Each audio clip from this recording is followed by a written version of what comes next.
Welcome to my YouTube channel Sarvadharm Bhavna. Shri गणेशाय नमः। श्री जानकी वल्लभो विजयते। श्री रामचरितमानस प्रथम सोपान बालकांड। ओम नमः शिवाय। श्री गुरुचरण सरोज रज निज मन मुकुर सुधार। वरनौ रघुबर विमल जसु जो दायक फल चार।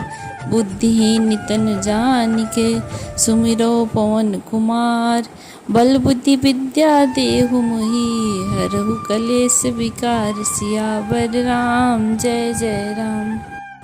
पिछले एपिसोड में हमने पढ़ा मनु और शत्रुपा के द्वारा किए गए तप और उनको भगवान से मिले वरदान के कारण उन्होंने इंद्रपुरी में जाकर वास किया और वो अंत समय में स्वर्ग को प्राप्ति हुई उनकी। तो आगे याज्ञवल्क्य जी कहते हैं कि हे भरद्वाज, इस अत्यंत पवित्र इतिहास को शिव जी ने पार्वती से कहा था। अब श्री राम के अवतार लेने का दूसरा कारण सुनो। यह इतिहास पुनीत अति उमहि कही वृष केतु। भरद्वाज सुनि अपर पुनि राम जन्म कर हेतु। सियावर राम जय जय राम। सुनि मुनि कथा पुनीत पुरानी जो गिरिजा प्रति शंभु बखानी। विश्व विदित एक देसु सत्य केतु तह बसई नरेसु। हे मुनि, वह पवित्र और प्राचीन कथा सुनो जो शिव जी ने पार्वती से कही थी। संसार में प्रसिद्ध एक कैके देश है। वहाँ सत्यकेतु नाम का राजा रहता था। धर्म धुरंधर नीति निधाना। तेज प्रतापशील बलवाना। तेहि के भय जुगल सुत वीरा। सब गुण धाम महारंधीरा। वह धर्म की धुरी को धारण करने वाला, नीति की बखान और तेजस्वी प्रतापी सुशील बलवान था। उसके 2 वीर पुत्र हुए थे जो सब गुणों के भंडार और बड़े ही रणधीर थे। राजधनी जो सेठ जेठ सुत आही। नाम प्रताप भानु असताही। अपर सुत ही अरिमर्दन नामा। भुजबल अतुल अचल संग्रामा। राजा का उत्तराधिकारी जो बड़ा लड़का था उसका नाम प्रताप भानु था। दूसरे पुत्र का नाम अरिमर्दन था जिसकी भुजाओं में अपार बल था और जो युद्ध में पर्वत के समान अटल रहता था। भाई ही भाई परम समीति। सकल दोष छल बरजित प्रीति। जेठे सुत ही राज नृप दीन्हा। हरिहित आप गवन बन किन्हा। भाई भाई में बड़ा मेल और सब प्रकार के दोषों और छलों से रहित प्रीति थी। राजा ने जेठ पुत्र को राज दे दिया और आप भगवान के भजन के लिए वन को चल दिए। जब प्रताप परवी भयो। नृप फिरी दोहाई देश। प्रजापाल अति भेद विधि। कतहु नहीं अगलेश। सियावर राम जय जय राम। जब प्रताप भानु राजा हुआ, देश में उसकी दुहाई फिर गई। वह वेद में बताई हुई विधि के अनुसार उत्तम रीति से प्रजा का पालन करने लगा। उसके राज में पाप का कहीं लेश भी नहीं रह गया। नृपहितकारी सचिव सयाना। नाम धर्म रुचि शुक्र समाना। सचिव सयान बंधु बलवीरा। आप प्रताप पुंज रणधीरा। राजा का हित करने वाला और शुक्राचार्य के समान बुद्धिमान धर्म रुचि नाम का उनका मंत्री था। इस प्रकार बुद्धिमान मंत्री और बलवान तथा वीर भाई के साथ ही स्वयं राजा भी बड़ा प्रतापी और रणधीर था। सेन संग चतुरंग अपारा। अमित सुभट सब असमर जुझारा। सेन बिलो किराऊ हरसाना। अरुबाजे गहे गहे निशाना। साथ में अपार चतुरंगिनी सेना थी जिसमें असंख्य योद्धा थे जो सब के सब रण में जूझ मरने वाले थे। अपनी सेना को देख राजा बहुत प्रसन्न हुआ और घमाघम नगाड़े बजने लगे। विजय हेतु कटकई बनाई, सुदिन साधि नृप चलियु बजाई। जह तह परी अनेक लड़ाई, जीते सकल भूप बरई आई। दिग्विजय के लिए सेना सजाकर वह राजा शुभ दिन साध कर और डंका बजाकर चला। जहाँ जहाँ बहुत सी लड़ाइयाँ हुई, उसने सब राजाओं को बलपूर्वक जीत लिया। सप्तदीप भुजबल बस कीन्हे, लय लय दंड छाड़ी नृप दीन्हे। सकल आवनी मंडल तेहि काला, एक प्रताप भानु महिपाला। अपनी भुजाओं के बल से उसने सातों द्वीपों को वश में कर लिया और राजाओं से दंड ले लेकर उन्हें छोड़ दिया। संपूर्ण पृथ्वी मंडल का उस समय प्रताप भानु ही एकमात्र चक्रवर्ती राजा था। स्वबस विश्व करी बाहुबल, निजपुर किन्हीं परवेशु। अरथ धर्म कामादि सुख, देवै समय नरेशु। सियावर राम जय जय राम। संसार भर को अपनी भुजाओं के बल से बस में करके राजा ने अपने नगर में प्रवेश किया। राजा अर्थ, धर्म और काम आदि के सुखों का समयानुसार सेवन करता था। भूप प्रताप भानु बल पाई, काम धेनु भय भूमि सुहाई। सब दुख वर्जित प्रजा सुखारी, धर्मशील सुंदर नर नारी। राजा प्रताप भानु का बल पाकर भूमि सुंदर कामधेनु यानी मनचाही वस्तु देने वाली हो गई। उनके राज्य में प्रजा सब प्रकार के दुखों से रहित और सुखी थी और सभी स्त्री पुरुष सुंदर और धर्मात्मा थे। सचिव धर्म रुचि हरिपद प्रीति, नृप हेतु सिखो नित्य नीति। गुरु सुर संत पितर मही देवा, करई सदा नृप सबके सेवा। धर्म रुचि मंत्री का श्री हरि के चरणों में प्रेम था। वह राजा के हित के लिए सदा उसको नीति सिखाया करता था। राजा गुरु देवता संत पितर और ब्राह्मण इन सब की सदा सेवा करता रहता था। धूप धर्म जे वेद बखाने, सकल करई सादर सुख माने। दीन प्रीति दे विविध विधि दाना, सुनई शास्त्र बर वेद पुराना। वेदों में राजाओं के जो धर्म बताए गए हैं, राजा सदा आदर पूर्वक और सुख मानकर उन सब का पालन करता था। प्रतिदिन अनेक प्रकार के दान देता था और उत्तम शास्त्र, वेद और पुराण सुनता था। नाना बापी कूप तड़ागा, सुमन वाटिका सुंदर बागा। विप्र भवन सुर भवन सुहाए, सब तीरंथ विचित्र बनाए। उसने बहुत सी बावलियाँ, कुएं, तालाब, फुलवाड़ियाँ, सुंदर बगीचे, ब्राह्मणों के लिए घर और देवताओं के लिए सुंदर विचित्र मंदिर सब तीर्थों में बनवाए। जह लगी कहे पुराण श्रुति, एक एक सब जाग। 12 सहस्त्र सहस्त्र नृप किए, सहित अनुराग। सियावर राम जय जय राम। वेद और पुराणों में जितने प्रकार के यज्ञ कहे गए हैं, राजा ने एक एक करके उन सब यज्ञों को प्रेम सहित हजार हजार बार किया। हृदय न कछु फल अनुसंधाना, धूप विवेक परम सुजाना। करई धर्म करम मन वाणी, वासुदेव अर्पित नृप ज्ञानी। हृदय में किसी फल की तो कामना न थी। राजा बड़ा ही बुद्धिमान और ज्ञानी था। वह ज्ञानी राजा कर्म, मन और वाणी से जो कुछ भी धर्म करता था, सब भगवान वासुदेव को अर्पित करके करता था।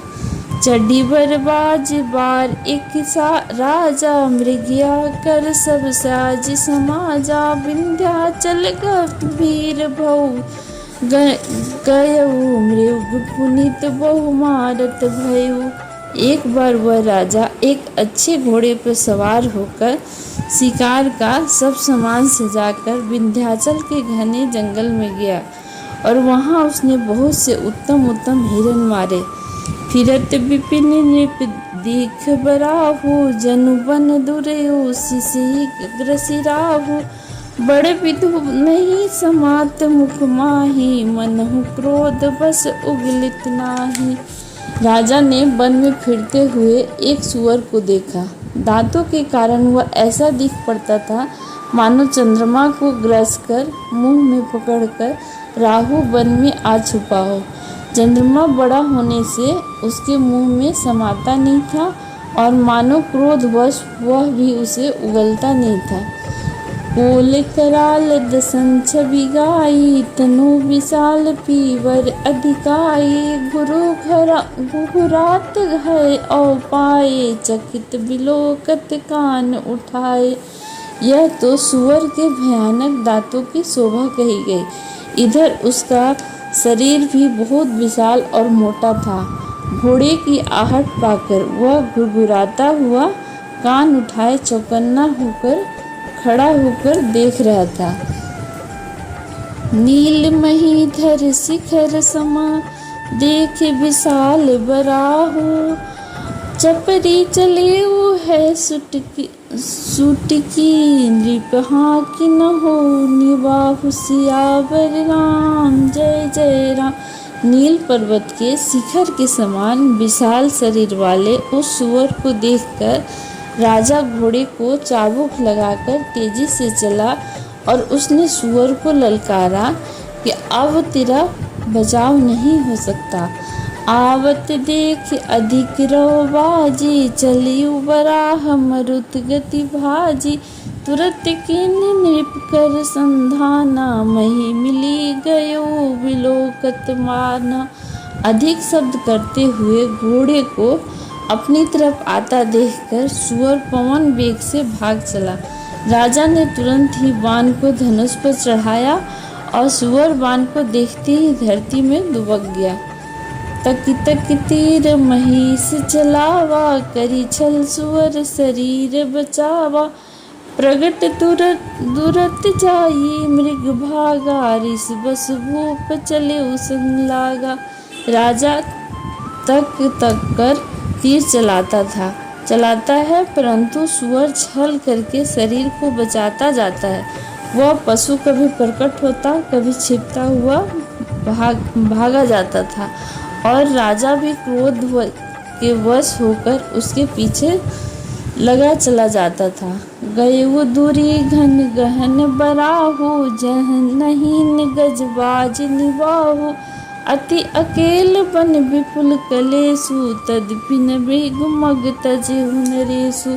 सुअर बहुत दूर से ऐसे घने जंगल में चला गया जहाँ हाथी घोड़े का निवाह नहीं था। राजा बिल्कुल अकेला था और वन में कलेश भी बहुत था। फिर भी राजा ने उस पशु का पीछा नहीं छोड़ा। कोल बिलो की भूख बड़े धीरा, भागे पैठ गिरी गुहा गंभीरा। अगम देख नृप अति पछताई, फिर महावन पर बुलाई। राजा को बड़ा धैर्यवान देखकर सुअर भागकर पहाड़ की एक गहरी गुफा में जा घुसा। उसने जाना कठिन देखकर राजा को बहुत पछताकर लौटना पड़ा, पर उस घोर वन में वह रास्ता भूल गया। खेद खिन्न क्षुधित त्रिषित, राजा बाज समेत। खोजत व्याकुल सरित सरा, जल बिनु भयउ अचेत। सियावर राम जय जय राम। बहुत परिश्रम करने से थका हुआ और घोड़े समेत भूख प्यास से व्याकुल राजा नदी तालाब खोजता खोजता पानी बिना बेहाल हो गया। फिरत विपिन आश्रम एक देखा, तह बस नृपति कपट मुनि वेशा। जासु देश नृपलिन छड़ाई, समर सेन तज गयो पराई। वन में फिरते फिरते उसने एक आश्रम देखा।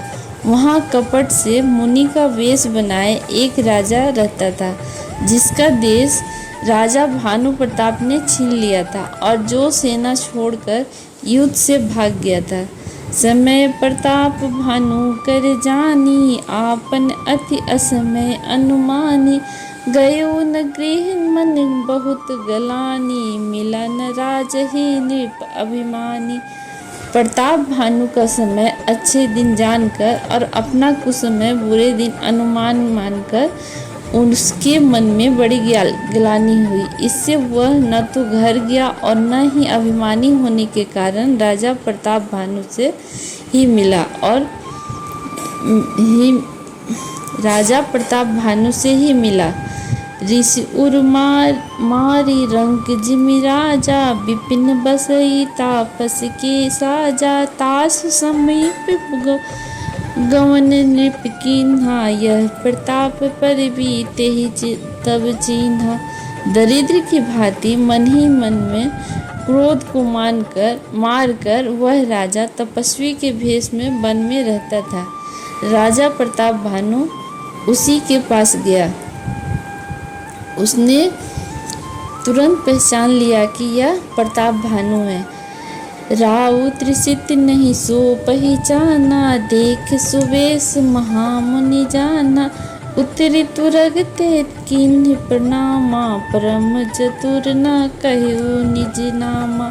राजा प्यासा होने के कारण उसे पहचान न सका। सुंदर वेश देखकर राजा ने उसे महामुनि समझा और घोड़े से उतरकर उसे प्रणाम किया, परंतु वह बड़ा चतुर होने के कारण राजा ने उसे अपना नाम नहीं बताया। भूपति त्रिसित विलोकित ही, सरबरु दिन दिखाई। मज्जन पान समेत हया, किन्हि नृपति हर्षाय। सियावर राम जय जय राम। राजा को प्यासा देखकर उसने सरोवर दिखला दिया और हर्षित होकर राजा ने घोड़े सहित वन में स्नान कर और जलपान किया। गए श्रम सकल सुखी नृप भयो, निज आश्रम तापस लय गयो। आसन दीन अस्त्र रवि जानी, पुनित तापस बोलयो मृदुवानी। सारी थकावट मिट गई, राजा सुखी हो गया। तब तपस्वी उसे अपने आश्रम में ले गया और सूर्यास्त का समय जानकर उसने राजा को बैठने के लिए आसन दिया और फिर वह तपस्वी कोमल वाणी से बोला, को तुम कस बिन फिरहूँ अकेले, सुंदर जुबा जीव पर हेले। चक्रवर्ती के लक्षण तोरे, देखत दया लागी अति मोरे। तुम कौन हो? युवक होकर जीवन की परवाह न करके वन में अकेले क्यों फिर रहे हो? तुम्हारे चक्रवर्ती राजा की लक्षण देखकर मुझे बड़ी दया आती है। नाम प्रताप भानु अवनीसा, तासु सचिव मैं सुनहु मुनीसा। फिरत अहेरे परयु भुलाई, बड़े भाग देखो पद आई। राजा ने कहा, हे मुनीश्वर सुनिए, प्रताप भानु नाम का एक राजा है, मैं उनका मंत्री हूँ। शिकार के लिए फिरते हुए राह भूल गया हूँ। बड़े भाग्य से यहाँ आकर मैंने आपके चरणों के दर्शन पाए हैं। हम कह दुर्लभ दर्श तुम्हारा, जानत हो कछु भले हो निहारा। कह मुनि तात भयो अधियारा, जो जन सत्तरी नगर तुम्हारा। हमें आपका दर्शन दुर्लभ था, इससे जानकर कुछ भला होने वाला है। मुनि ने कहा, हे तात, अंधेरा हो गया है, तुम्हारा नगर यहाँ से 70 योजन पर है। निशा घोर गंभीर बना, पंथ न सुनहु सुजान। बसहु आज अस जानी तुम्हां, जायु होते बिहान। सियावर राम जय जय राम। हे सुजान, अब सुनो, घोर अंधेरी रात है, घना जंगल है, रास्ता नहीं है। ऐसा समझकर तुम आज यहीं ठहर जाओ, सवेरा होते ही चले जाना। तुलसी जसी भव तब बिता, जैसी मिलई सहाय। आप न आवही ताहि पही ताहि तहाँ ले जाए सियावर राम जय जय राम। तुलसीदास जी कहते हैं जैसी भवितव्यता यानी होनहार होती है वैसे ही सहायता मिल जाती है। या तो वह आप ही उसके पास आती है या उसको वहाँ ले जाती है। जय श्री राम। अब आगे की कथा अगले एपिसोड में।